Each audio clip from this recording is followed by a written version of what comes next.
I want you to meet Jaxon. He's making over $30,000 a month with a lawn care and snow removal business. But here's the thing, Jaxon has no employees and he's making all this money while working from home. I sat down with Jaxon to ask him the questions that will reveal the strategy on how he did it. And I want to know, is it really as easy as it sounds? By the end of this video, you'll see exactly how he runs his business, the biggest challenges he faces, and whether this is something you can do too. I'll confront him on what works, what doesn't, and if his business model is actually sustainable. Quick side note, I worked with Jaxon one-on-one to help him set up this business, and now we run it together. So if I look like I know already what's going on the inside, it's because I do. But without further ado, let's get into it. So Jaxon, tell me, how much have you made with this business to date? I made $491,485.38. What is your business? What do you do? Like, what do you sell to clients? What do you offer for services? We offer lawn care services, and then in the summer, and then snow removal in the winter. Do you ever have to go in person or see a client in person to perform the work? Never. So typically, we just get an outsourcer to do all the work, so we don't have to go and do any of the work ourselves or hire any employees. An outsourcer, you mean like a subcontractor. Okay, so just another company goes out, does the work? Exactly. And you guys don't have to visit to give quotes or estimates or anything like No, that? we do all of it from Java, everything online. If you don't go in person, how are you giving quotes to the client? Well, we have a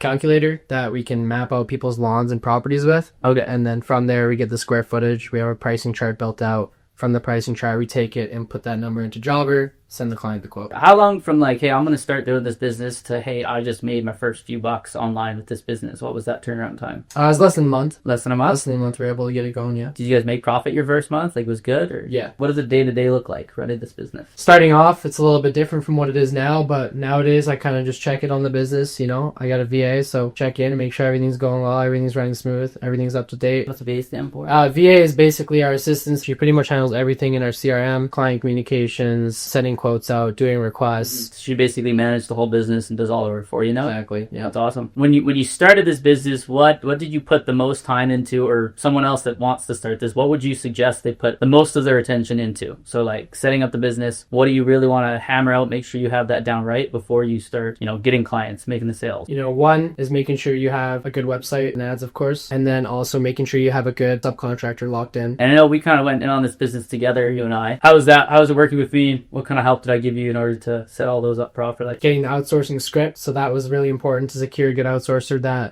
was able to work with us and work with our margins. You had the pricing from your other business, so we kind of just mirrored it and made a couple changes. Yeah, and you mentioned margins there. What are the margins with your outsourcers? 50%. Client gives you $100, you give them 50, and that 50 is yours? Yeah. That's sweet. That's perfect. Is there anything you'd recommend someone to avoid when starting this business? Yeah, figuring out good outsourcers. As soon as there's some that you're man, I don't know if I like this, just get rid of them and find a new one. There's so many people that won't work or that will take work, especially in the quantity that you're able to give it in. Mm-hmm. And so there's no point in finding someone that, is either arguing with you all the time, half-assing the job, charging too much, complaining about pricing. There is someone out there who will work with you. You just have to find them, and it might take you a while to call and find around, but that's a big one for sure. Yeah. I'd almost say too, I know you mentioned charging too much, but it's only charging too much off the service they're giving you. If they're good, I'd pay. I feel an extra, I'd lose 10-15% margins to get someone who's just perfect compared to someone who's just a bit of a headache. Yeah. That's something I would avoid too. Even just avoid trying to make it work for someone that gives those red flags. Yeah.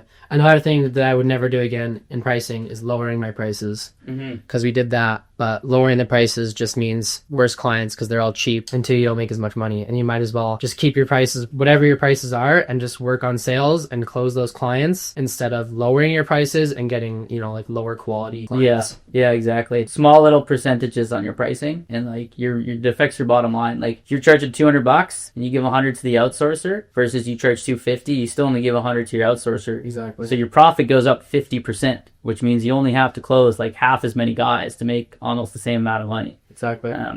Not betting on those prices when people are saying no. Do you think this is a sustainable business model, and how much do you believe you could really be making every month with something like this? Is there a cap to it? Yeah, so first of all, is it sustainable? Yes, people always want their snow shoveled, and people always want their lawn mowed, especially in Edmonton where we do it, with the bylaws, right? Mm-hmm. The snow needs to get shoveled. If I were to stop doing it now, if I were to just kind of close down the company, mm-hmm. I know 10 years down the line, if I'm fuck, I have no job, I'm making no money, I know I can go and start a lawn care and snow removal business and make more than livable wage, right? So so it's always going to be there. And you mentioned too, scaling it, franchising, new cities, new niches, depends on your workload and how much you want to put in. Mm-hmm. But honestly, you don't even have to take it there. You work an hour a day and make 30,000-40,000 a month.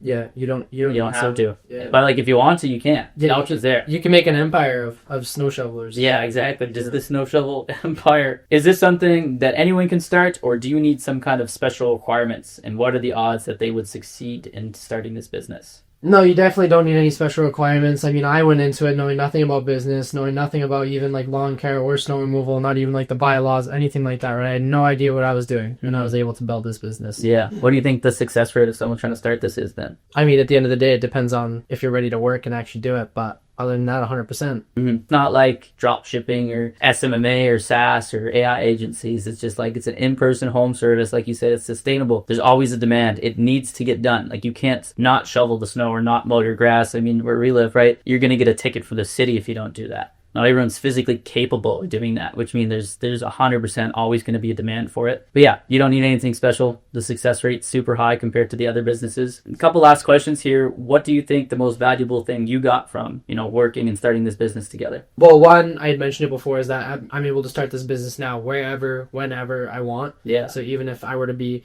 dead broke somewhere, I know I could do this business. Yeah, and you don't need me for that now. You have the skills. And I'd be able to figure out those skills I picked up along the way. And then also, I had a little bit of experience, obviously, working in a bar, but just like the talking on the phone, right? Being able to talk to people fluently and talk clearly and like sales, right? Yeah. A little bit of sales is important. So, and it's always good to have a good idea of how to sell things. What would you say to other people thinking about working with me one-on-one? I'd say do it. If you're looking to start a business, you're interested in this business model, yeah, definitely do it. It's low cost, right? And at the end of the day, like a lot of people see it as a risk. For the value that's provided, like the risk is so low. You can go to school and pay thousands of dollars to become this, then you have to look for the job, and then you're an employee, and then you don't really make that much money, and you have to work your way up in the company to be able to make the numbers that I'm pulling, right? So yeah, at the end of the day, if it's something you want to do, absolutely do it, and if you end up starting it and not liking it, you pick up so many skills along the way. Like the skills that I mentioned are so important, and they'll correlate directly with any other business you want to start. Yeah. Marketing, sales, customer service. Yeah. Just all the way down to like registering a business and knowing how to like set up your bookkeeping and taxes. Yep.